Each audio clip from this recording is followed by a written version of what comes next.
It is finally your day off, and somehow that makes the tiredness feel even worse.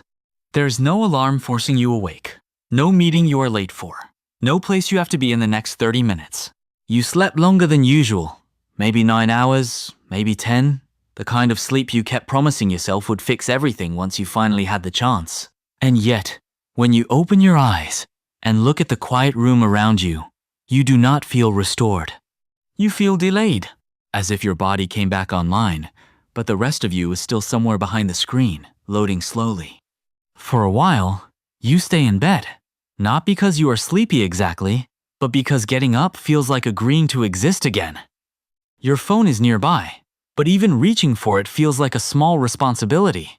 There are messages you have not answered, chores you have postponed, people you should probably check on, things you said you would do when you finally had time. And now you have time. That is the problem. Because the moment there is nothing urgent demanding your attention, everything you have been outrunning starts walking toward you. You thought rest would feel like relief. You imagined that once the week was over, once nobody needed anything from you, once you could sleep as long as you wanted, your body would naturally soften. But instead, the quiet feels strangely heavy. The room is peaceful, yet something in you is not. The day is open, but your mind immediately begins filling it with invisible obligations. You should clean. You should reply. You should exercise. You should call someone back. You should be grateful for the free time. You should use this day well. You should feel better by now. And just like that, before you have even left the bed, rest has already turned into another performance. This is the kind of tiredness people misunderstand. They think exhaustion is what happens when you do too much. But sometimes, exhaustion comes from never being allowed to fully stop, even when you are doing nothing. Your body may be lying still, but your mind is managing an entire private world. What people think of you, whether you are falling behind, whether you are disappointing someone, whether you are wasting your potential, whether the version of you everyone sees is starting to crack. So, you finally get up, not because you feel ready, but because staying in bed too long starts to feel like failure. You make something to drink and stand in the kitchen while the room stays too quiet around you. There's a small pile of dishes near the sink, a jacket on a chair, a message notification glowing on your phone, and each ordinary thing seems to ask for a piece of you. None of it is dramatic enough to explain why you feel so drained. That is what makes it frustrating. If something terrible had happened, at least your exhaustion would have a story. You could point to a crisis and say, "This is why I'm tired." But when your life looks normal from the outside, your tiredness starts to feel like a personal flaw. You begin to wonder if you are lazy, undisciplined, too sensitive, too weak for ordinary life. You look around at other people, and it seems like they are keeping up.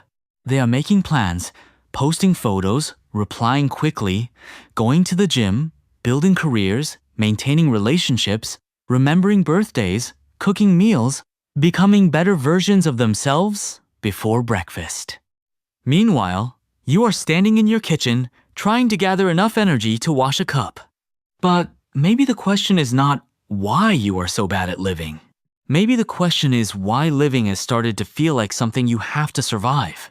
Because sleep can rest your muscles, but it cannot always repair the exhaustion of constant self-management. And maybe that is what has been tiring you the most. Not the work itself, not the errands, not the messages, not even the lack of sleep. The performance. The version of you that knows how to sound okay before you know if you are okay. The version that responds carefully so nobody gets upset. The version that makes itself useful because being needed feels safer than being known. The version that says yes quickly, then feels resentment quietly. The version that can sense a shift in someone's mood from one sentence and immediately starts adjusting. That kind of awareness may look like kindness from the outside, but inside your body, it can feel like being on call all the time. You are not just living your life, you are monitoring it. You monitor your tone. You monitor your face. You monitor whether you are asking for too much, You monitor whether someone is pulling away. You monitor whether you are doing enough. You monitor whether you are becoming the kind of person you promised yourself you would not become.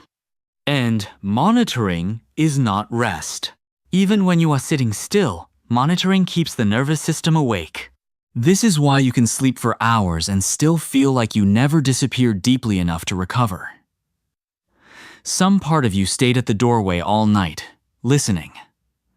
Not literally, maybe, but emotionally. Listening for problems, listening for rejection, listening for the next thing that might require you to become alert, useful, agreeable, impressive, or strong. At some point, your brain may have learned that relaxing too much was dangerous. Maybe you grew up in a house where peace never lasted long, so calm became the moment before something changed.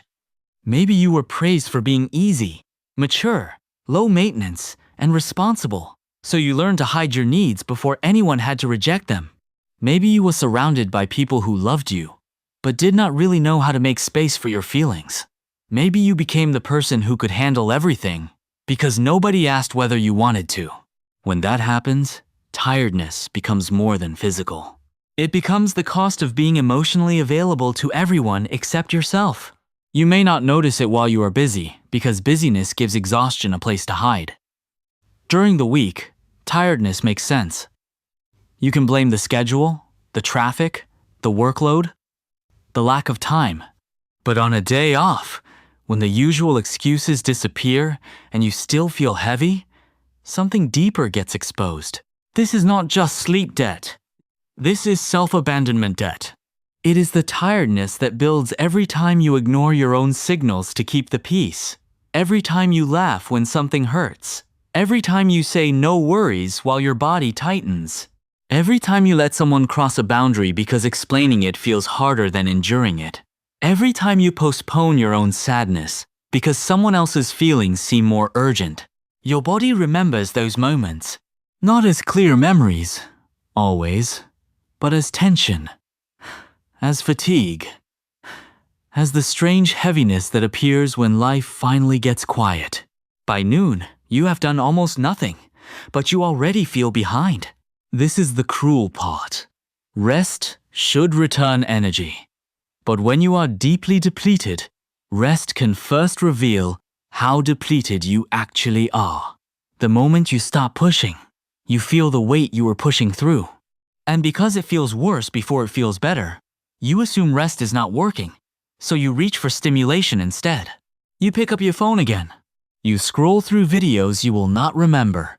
You switch between apps without wanting anything from them. You check messages but do not answer. You look at people living bright, edited versions of their lives and feel both bored and accused. The screen gives your mind just enough noise to avoid the silence, but not enough nourishment to restore you. An hour passes, maybe 2.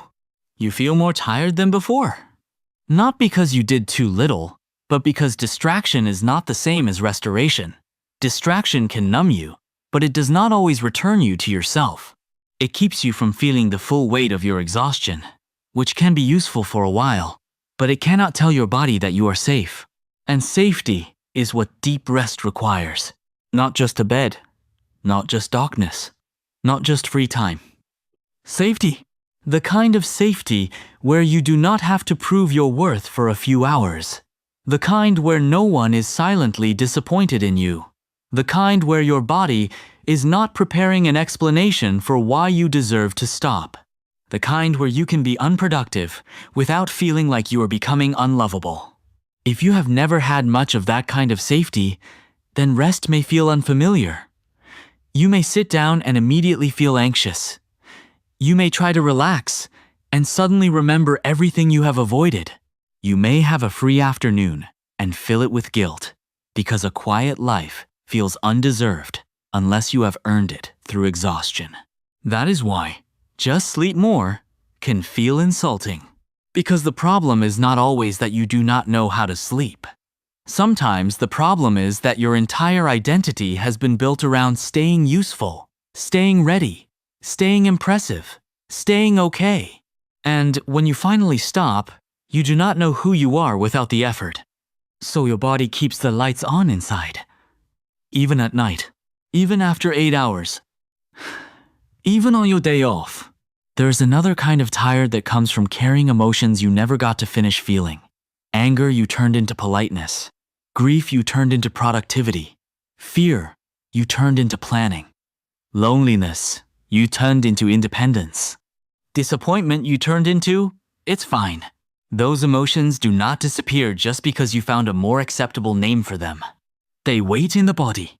And sometimes they show up as exhaustion, because exhaustion is the only language you are allowed to admit.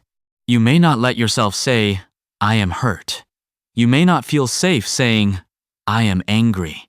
You may not even know how to say, I feel alone. But you can say, I'm tired. And nobody questions it too much. Tired becomes the mask that every other feeling can wear. By the afternoon, you finally force yourself to do one small task. Maybe you wash the dishes, fold laundry, take out the trash, answer one message. It should feel simple, but there is a strange sadness in it. Because part of you realizes how long you have been measuring your worth by what you can still get done while depleted. You finish the task and wait for relief. It does not come immediately. Instead, there is a quieter thought underneath everything. I do not just need a nap. I need a life that does not require me to abandon myself to get through it. That thought may scare you because it is bigger than a sleep schedule. It points toward boundaries, honesty, grief, change, and the uncomfortable truth that some of the things exhausting you are also things you are afraid to stop doing. Being available, being agreeable, being the strong one, being the person who needs almost nothing. Those roles may be draining you, but they may also be how you learn to stay loved. So of course letting them go does not feel simple. Of course, rest feels complicated. You are not just recovering from a long week. You are recovering from years of confusing survival with personality. And this is where the shift begins. Not with a perfect morning routine. Not with becoming a new person overnight. Not with shaming yourself into another system you will eventually collapse under. The shift begins when you stop treating exhaustion as an enemy and start treating it as information. What is your tiredness trying to tell you? Is it telling you that your body needs medical attention? Better sleep, food, movement, sunlight, or care? Sometimes it is, and that matters. But maybe it is also telling you that you have been too available to people who do not notice what it costs you. Maybe it is telling you that your peace has been negotiated away in small pieces. Maybe it is telling you that you are tired of pretending not to need what you need. Maybe it is telling you that the life you are maintaining is not the same as the life that would restore you. That evening, the day is almost over, and you feel guilty for not using it better. But for once, you do not rush to punish yourself with another promise to be different tomorrow. You sit near the window, or on the floor, or at the edge of your bed, and you let the room be quiet without immediately filling it. At first, the quiet feels uncomfortable. Then, it feels sad. Then, slowly, it starts to feel honest. You realize you have spent so long asking, how do I get more energy? That you forgot to ask, where is my energy going? Maybe it is going into pretending. Maybe it is going into bracing. Maybe it is going into being easy to love. Maybe it is going into holding back words your body is tired of swallowing. Maybe it is going into a version of you that everyone appreciates, but no one truly sees. And maybe that is why sleep has not been enough.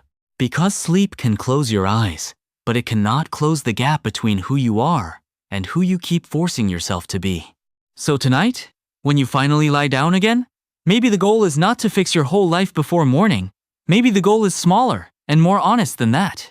Maybe it is simply to stop calling yourself lazy for being depleted. Maybe it is to admit that you are not weak for needing a different kind of rest. Maybe it is to let your body know that, for once, it does not have to earn permission to be tired. Because the deepest exhaustion does not always come from doing too much. Sometimes, it comes from being too many versions of yourself for too many people, for too long. And healing begins when you stop asking, why am I still tired after sleeping? And start asking, what part of me has never been allowed to rest?